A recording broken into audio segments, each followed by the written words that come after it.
The non-aggression principle introduced in the previous video cannot be foundational. It needs a further theory identifying what counts as aggression. Whether or not I'm aggressing against you depends on the background conditions of our encounter, on our entitlements. The non-aggression principle can't answer the question of whether or not I am entitled to use force against you. Thus, we should look elsewhere for normative principles as a foundation for libertarian theory.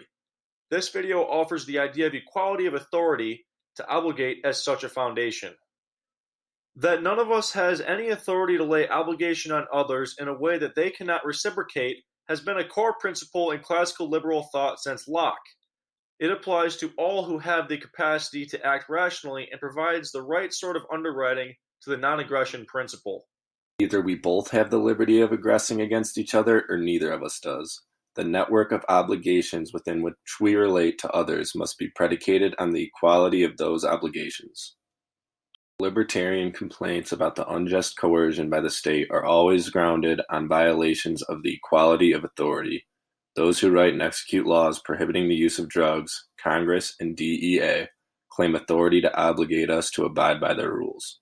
Such legislation imposes obligations on us that we would not otherwise have, not to use drugs, but those who claim this authority would not accept the authority of others to impose obligations on them as to what they can put in their bodies. So those prohibiting the use of drugs claim an unequal authority. Those who impose minimum wage laws also claim unequal authority to impose obligations on others not to engage in certain agreements, but they cannot grant reciprocal authority to others to constrain their agreements, or none of us would be capable of acting as mature moral agents. Now it should be easy to see that the basic source of the moral complaint libertarians make lies in the nature of the state itself, insofar as we understand it to be an institution that claims for itself a monopoly on the legal use of force in a given territory. Such a monopoly is incompatible with equality of authority.